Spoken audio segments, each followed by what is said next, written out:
Hey everyone, and welcome to Naveen Tech Hub. Today, we're tackling a big one, something you hear about all the time in the data world, the data lakehouse. And you know what? We're going to demystify it once and for all, using Databricks, the folks who basically pioneered the thing, as our guide. Let's get into it.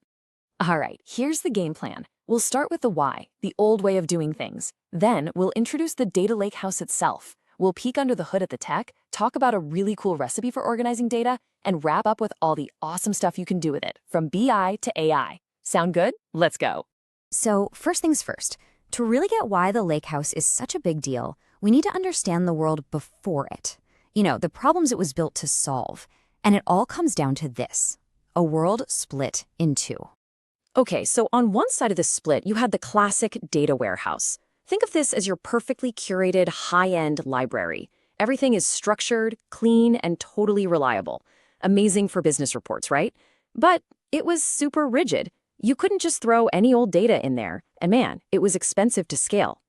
Then, on the other side, you had the data lake. This was more like a massive, cheap garage. You could just dump everything in there: raw text, images, sensor data, the whole shebang. Super flexible, which data scientists loved for AI and machine learning, but it was often a total mess. A data swamp, people called it, with zero guarantees about quality or reliability. And here's where the chaos starts. Companies, of course, needed both. They needed the perfect reports and the flexible AI playground. So what did they do? They tried to use both systems at once, and it was a complete nightmare. You had data being copied back and forth constantly. Which one is the real source of truth? Nobody knew.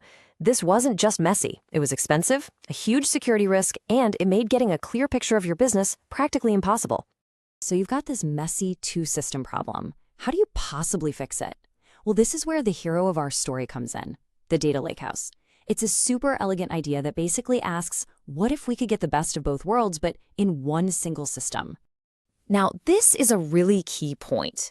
A lakehouse isn't some brand new piece of hardware you go out and buy. It's a new architecture, a new way of thinking. The big idea is to take that cheap, flexible storage you get with a data lake and then intelligently layer the reliability and the powerful data management features of a warehouse right on top of it. It's like giving your garage the organizational system of a library. And this quote from Databricks just nails it. This is the end game, right? To have one platform with one copy of your data that can do everything. Your business analysts running reports and your data scientists building AI models are all working from the same playbook. No more silos, no more chaos. Okay, theory is great, but now for the really cool part. How does this actually work? How does a platform like Databricks make this magic happen? Let's lift the hood and check out the engine. So the whole thing is genius, really. It's split into two parts. You've got the control plane. Think of this as the brains. It's the web interface, the scheduler, all the smarts. Databricks manages all of that for you.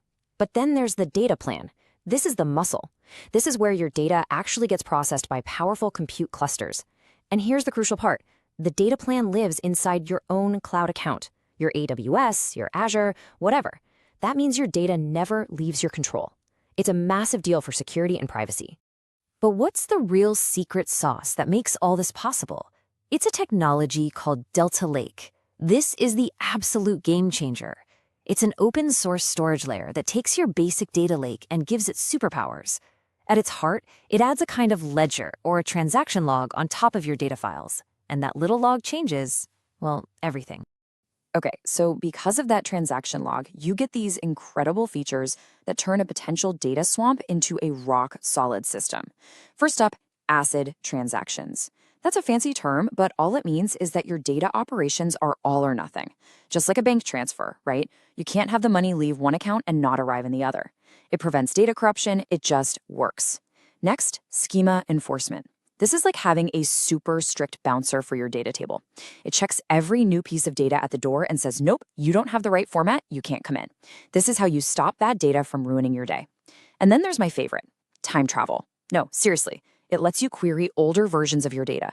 If someone makes a huge mistake and messes up a table, you can just rewind to 5 minutes ago. It's an absolute lifesaver. All right, so now we have a super reliable foundation thanks to Delta Lake.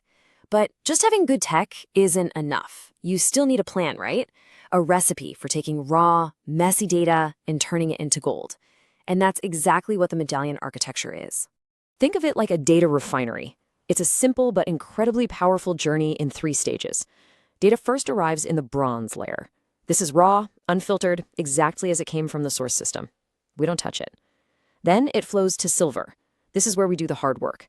Cleaning it up, making sure it's consistent, enriching it, it becomes trustworthy. And finally, it graduates to the gold layer. Here, the data is aggregated and shaped into perfect, business-ready tables optimized for dashboards and reports. And this table just breaks it down perfectly. Bronze is your archive, your historical truth. Silver is your clean, validated view of the world, great for data scientists to play with. And gold, that's your showroom. It's the polished, aggregated data you show to your executives in their BI tools. Each layer has a very clear job. Okay, so we've done all this work. We've built the lakehouse, we've organized our data with the medallion pattern. So what? What's the big payoff? What can we actually do now? This right here is the holy grail. You finally get to have your cake and eat it too. You can run your super fast SQL queries for all your business intelligence dashboards. And on that exact same data, your data scientists can be building the next generation of AI models. The BI team and the AI team are finally speaking the same language, working from the same data. It's a total game changer for collaboration and speed. And look, this is not some academic theory. This is happening right now in the real world. Think about it. Banks are catching fraud in real time. E-commerce sites are giving you those eerily accurate product recommendations. Telecom companies are figuring out which customers might leave before they actually do. All of this is being powered by this exact lakehouse architecture. And of course, a great engine needs a great car around it. The platform ties everything together with these crucial features. You've got Unity Catalog for governing all your data and AI assets from one place. Super important. You've got collaborative notebooks where teams can work together, and you have workflows to automate the whole thing. This is what makes it work not just for a small project, but for a massive enterprise. So I want to leave you with this question. Just for a second, forget all the tech jargon, the Delta Lakes, the Medallion stuff. Just imagine for a minute that all your data from every corner of your business was in one place. It's clean, it's reliable, it's instantly available. What's the one big, audacious problem you would finally try to solve? I really hope this deep dive helped clear things up and showed you just how powerful the data lakehouse concept is. If you got some value out of this, do me a favor and hit that like button. It really helps a lot. And of course, subscribe to Naveen Tech Hub so you don't miss our next one. Thanks so much for hanging out, and I'll see you in the next deep dive.